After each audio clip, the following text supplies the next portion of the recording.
जिंदाबाद जिंदाबाद जिंदाबाद। रोले आए हैं मऊ, क्या है उद्देश्य, क्या था? Suheldev Bharatiya Samaj party IT cell जिला अध्यक्ष के नेतृत्व में श्री दिनेश राजभर जी के नेतृत्व में हमारे आईटी सेल के पदाधिकारियों की आज हमने मऊ में बैठक बुलाया है। उनको आज प्रशिक्षित करेंगे, उनके जिम्मेदारियों के बारे में बताएंगे। आगामी 2024 का लोकसभा चुनाव होगा, उस लोकसभा में इनकी क्या भूमिका होगी, संगठन के मामले में इनकी क्या जिम्मेदारी होगी। आज इनकी सभी लोगों की जिम्मेदारी यहाँ से तय करके हम लोग आगे बढ़ेंगे। आज वोटिंग हो रही है राज्यसभा को लेकर, हलचल काफ़ी तेज है। देखिए, हलचल तो खूब है, लेकिन सुहेलदेव भारतीय समाज पार्टी ने ये हलचल बहुत पहले बता दिया था कि जहां सुहेलदेव भारतीय समाज पार्टी रहेगी वहीं गठबंधन भारी रहेगा। और आज वो भारीपन दिख रहा है कि समाजवादी पार्टी के बहुत सारे ऐसे विधायक अपनी अंतरात्मा की आवाज़ से वो सभी लोग एनडीए के प्रत्याशी को समर्थन दे रहे हैं, उनको जिताने के लिए साथ दे रहे हैं। तो मुझे लगता है समाजवादी पार्टी के दरवाजे में कई छेद हो चुके हैं।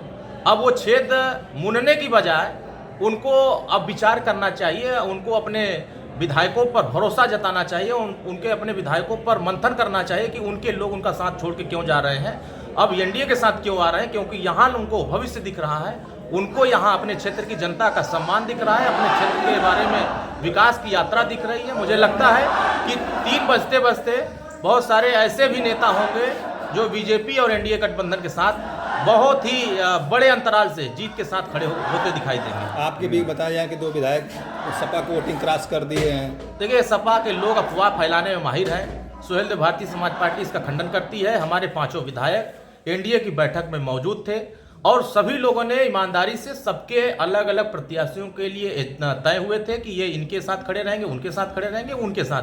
3 प्रत्याशियों के लिए हमारे विधायक आमंत्रित थे।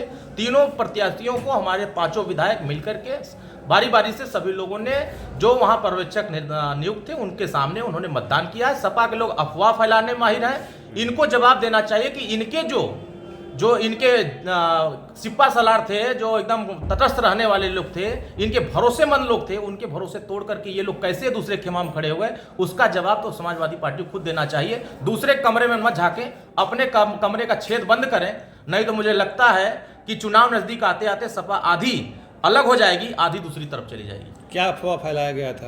देखिए, वो कह रहे हैं कि हमारे विधायक एनडीए के साथ नहीं दिए। मैं तो खुल के कह रहा हूँ। कौन कौन विधायक? देखिए, हमारे सभी विधायक, चाहे वो बेदीराम जी हो, चाहे वो हंसुराम जी हो, चाहे हमारे दूधराम जी हो, चाहे माननीय प्रकाश राजभर जी, चाहे जगदीश नारायण राम, सभी लोगों ने खुल करके दिखा करके वहाँ वोट दिया जाता है। जो लोग इस बात को कह रहे हैं, हमको लगता है इनको अंदर जाने की भी अनुमति नहीं होगी।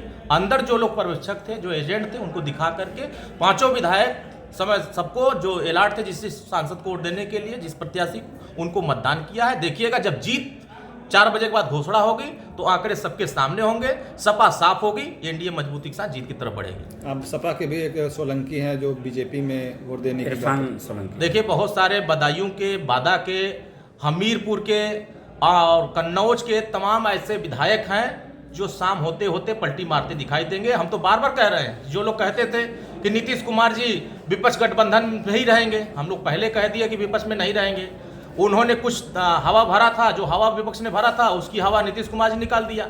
जो कुछ बचा कुचा था वो जयंत चौधरी जी निकाल दिए। अब कुछ बचा कुचा रहेगा, समाजवादी पार्टी के जो दिग्गज नेता है वो एनडीए के साथ आकर के हवा निकाल देंगी, सपा साफ हो जाएगी और पूरी एनडीए के साथ आगामी 2024 में हम लोग 400 सीटों से ज़्यादा जीत करके मोदी जी को तीसरी बार प्रधानमंत्री बनाएंगे। अच्छा, आप लोगों की सीटें फाइनल हुई कि नहीं हुई?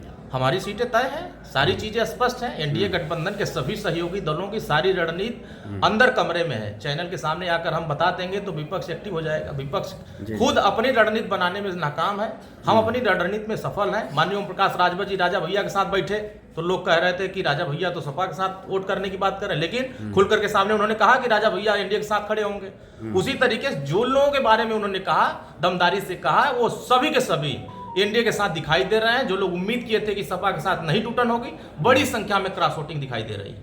अच्छा, अब तक जो सपा ने प्रत्याशी जारी किए हैं, क्या फर्क पड़ेगा? कोई फर्क नहीं पड़ेगा। सपा के साथ अब लोगों का मोह भंग हो रहा है, उनके साथ अब कोई रहना नहीं चाहता है। नेता का अहंकार चरम पर है, कार्यकर्ता अपने गुरूर में है, नेता भौकाल बनाने में अलग लगे हुए हैं। मुझे लगता है कि जनमानस का विचार, जनमानस की भावना समाजवादी पार्टी लोग पढ़ नहीं पा रहे हैं। इसीलिए मुझे लगता है कि एनडीए गठबंधन के साथ देश की जनमानस खड़ी है। जनमानस को ये लग रहा है कि हमारे हितों के लिए, हमारे हकों के लिए जिस तरह माननीय ओम प्रकाश राजभर जी लड़ रहे हैं वो कामयाबी हमें एनडीए के साथ ही मिलेगी। दूसरे लोग सिर्फ और सिर्फ हमें गुमराह करेंगे। ऐसे लोगों से हमें सावधान रहना है। तो वो लोग सावधान हो चुके हैं, जिसको हमारे साथ आना है वो खुल के आ रहे हैं। सपा लग रही कि मजबूत है, सारे लोग विपक्षी एक तरफ से घेर रहे हैं सपा को ही। यहाँ लड़ाई में सपा नहीं है।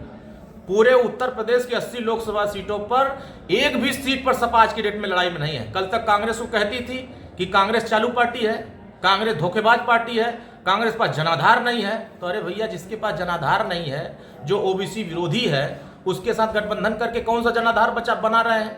जिसके पास जनाधारें नहीं है तो वो इनको कैसे जितवा देंगे? वो सिर्फ और सिर्फ डर का बंधन है। वो डरे हुए लोग अब ऐसे लोगों को अपने साथ जोड़ रहे हैं जिनके पास 10 वोट नहीं है। मुझे लगता है कि जहां सुहेलदेव भारतीय समाज पार्टी चली जाती है उसका पलड़ा भारी हो जाता है, जहां से हट जाती है पूरा झोरा खाली हो जाता है।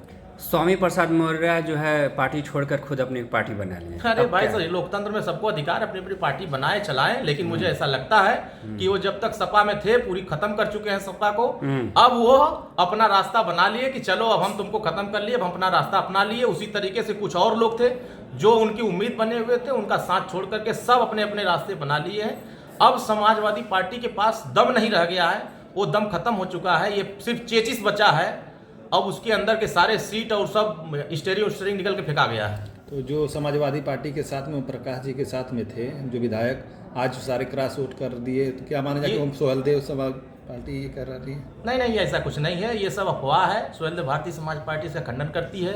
हम लोग मजबूती के साथ एनडीए के साथ हैं और हमारे सभी माननीय विधायक एनडीए के साथ हैं। इस तरह की अफवाह फैलाने वाले लोग अपने यहाँ झांके कि उनके दरवाजे में बहुत छेद हो गया, उनके यहाँ से लोग निकल के भाग रहे हैं, उनको पकड़ने की कोशिश करें। नहीं तो मुझे लगता है लोकसभा चुनाव नजदीक आते आते पूरी सपा खाली हो जाएगी, 2 खंडों में बढ़ जाएगी, 2 भागों में सपा हो जाएगी, एक गोल दूसरी तरफ, एक गोल दूसरी तरफ। क्योंकि अभी मध्य प्रदेश के माननीय मुख्यमंत्री जी आ रहे हैं। देखिएगा 3 मार्च को जब यादव महाकुंभ होगा तो देखिएगा कि हजारों की संख्या में यादव समाज के लोग खुद मोहन यादव जी का जिंदाबाद करते नजर आएंगे। वो सब मोदी जी का गुणगान करते नजर आएंगे। सब कहेंगे कि अब अखिलेश जी के पास दम नहीं है, उनका एजेंडा साफ नहीं है, उनकी विचार साफ नहीं है, इसलिए हम लोग अब मोहन यादव जी के नेतृत्व में एनडीए के साथ आ रहे हैं। कहाँ पे हो रहा है?